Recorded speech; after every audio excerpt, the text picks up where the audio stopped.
Hey guys, कैसे हो आप सभी लोग। Welcome back to my channel AGNI मांगा। तो यार डीमन एम्पायर के एक और बिल्कुल नई एपिसोड के साथ हाजिर हूँ, जो कि होने वाले एपिसोड 202 का पार्ट 2। तो इससे पिछले पार्ट में हमने देखा था कि जू फेंग सिस्टर चूचू से मिलता है, लेकिन उनसे बिल्कुल भी बात किए बिना आगे की जर्नी पे निकल जाता है, जिसकी वजह से सिस्टर चूचू बहुत ज्यादा दुखी होती है। और फिर डोंग टियानफा उनको बताता है कैसे जू फेंग के लिए 2 लड़कियां और आप इतनी ज्यादा खास हैं और वो कितनी ज्यादा आपकी परवाह करता है। अगर आपने अभी तक ये वाला एपिसोड नहीं देखा है, इसका लिंक मैं डिस्क्रिप्शन में दे दूंगा, जाकर के पहले उस एपिसोड को देख लीजिए। और अगर आप लोगों ने देख लिया है तो शुरू करते हैं आज का ये वाला एपिसोड। तो पार्ट 2 की स्टार्टिंग में हमको डोंग टियानफा को दिखाया जाता है, जो कि सिस्टर चूचू को आगे की बातें बता रहा होता है। वो सिस्टर चूचू से कहता है, सबसे पहले मैं आपको लुओ क्लैन की यंग मिस के बारे में बताता हूँ। इन माई ओपिनियन ब्रदर जू फेंग सिर्फ उनके लिए रेस्पॉन्सिबिलिटी फील करता है, तो उनके लिए अपना कंसंट्रेशन काइंडनेस को शो करता है। और जहाँ तक कि मुझे लगता है कि वो सिर्फ चाहता है कि लुओ क्लैन और भी ज्यादा विकसित होकर के और भी ज्यादा पावरफुल बन जाए, इसकी वजह से यंग मिस जिया और उनकी फैमिली पूरी तरीके से प्रोटेक्ट हो सके।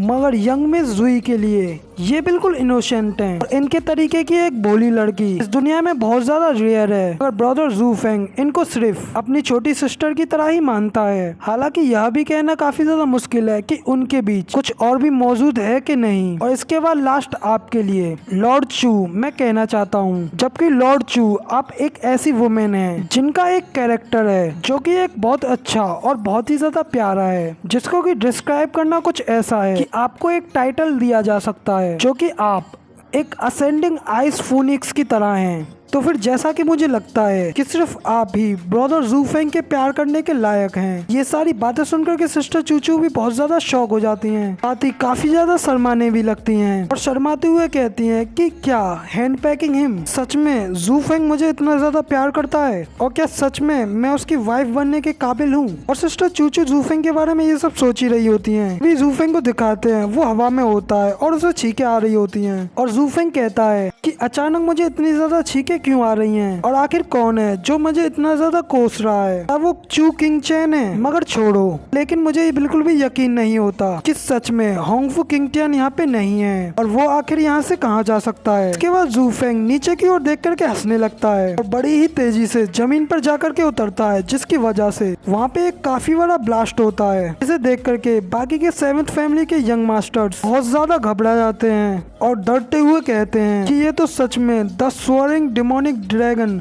जू फेंग है। और फिर जू फेंग अपने किलिंग इंटेंट ऑरा को रिलीज करने लगता है, उन लोगों की तरफ आगे की ओर बढ़ने लगता है और साथ ही जू फेंग उनसे कहता है कि जैसा कि तुम चाहते थे मैं यहाँ पे आ गया हूँ तुमसे वो ब्रीमिंग सीक्रेट पिल लेने के लिए। इसके बाद जू फेंग उनमें से एक को पकड़ लेता है और उससे कहता है कि अब जल्दी से मुझे बताओ कि तुम्हारा होंगफू किंग चैन आखिर कहाँ पे है। जू फेंग को इतना करीब देख करके वो लड़का काफी ज्यादा घबराने लगता है। फिर वो लड़का डरते हुए जू फेंग से कहता है हमारे एल्डेस्ट यंग मास्टर काफी दिनों से इंतजार कर रहे थे, तो इसीलिए वो यंग मास्टर यू और यंग मास्टर येन को लेकर के बाकी चारों को सर्च करने के लिए चले गए। मगर साथ ही वो और घबराते हुए जू फेंग से कहता है कि सर क्यों ना आप उनका थोड़ा सा इंतजार कर लें। और फिर जू फेंग स्माइल करते हुए उससे कहता है तुम्हें ऐसा लगता है कि मैं यहाँ पे खड़ा होकर के तुम्हारी बातों को समझने की कोशिश करूंगा, तो ये तुम बिल्कुल गलत समझ रहे हो। और अब इस सब की वजह से मैं अभी बहुत ज्यादा गुस्से में हूँ। इसके बाद अब जो भी होने वाला उस सब को सिर्फ और सिर्फ तुम लोग ही झेलोगे। और अब तुम मुझे बताओ कि तुम कैसे सोचते हो, क्यों ना सबसे पहले मैं तुम्हें ही खत्म क्यों ना कर दूं। और इसके बाद जू फेंग अपना सबसे terrifying dark black killing intent को रिलीज करता है, जो कि भाई सच में इतना ज्यादा टेरिफाइंग होता है जिसको कि देख करके बाकी के सारे एल्डर्स पीछे की ओर गिरने लगते हैं और साथ ही वो बुरी तरीके से डर जाते हैं।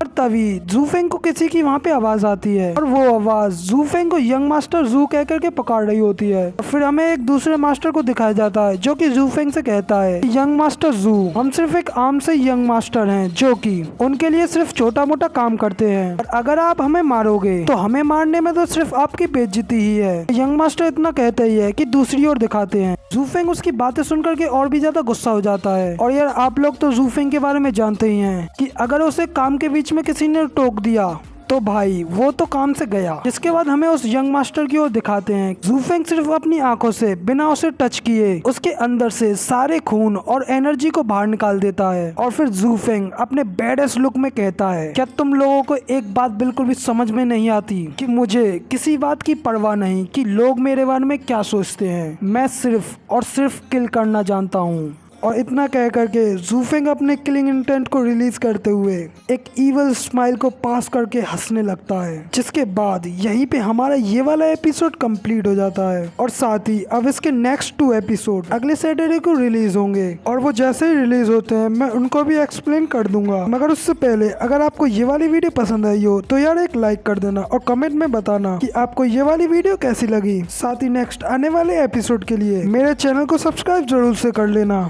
मैं काफी टाइम से देख रहा हूँ कि आप में से काफी लोग मेरी वीडियोस को देखते हैं लेकिन बहुत कम ही लोग सब्सक्राइब करते हैं। तो यार सब्सक्राइब करने में इतनी ज्यादा कंजूसी मत करो। इसकी वजह से तुम्हारा भाई काफी ज्यादा मोटिवेट होकर के और भी नई सीरीज को लाएगा। तो यार इतना ज्यादा सब्सक्राइब करने के लिए मजबूर मत करो यार, कर ही लेना। जिसके बाद मैं मिलता हूँ आपसे अगली वीडियो में। तब तक के लिए टाटा बाय बाय, फिर मिलते हैं।